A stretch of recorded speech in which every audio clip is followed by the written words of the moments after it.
గట్టి పారాణిని పాదాలకు పెట్టి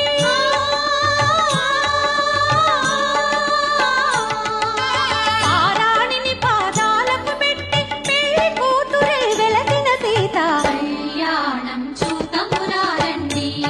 శ్రీ సీతారాముల కళ్యాణం చూతములారండి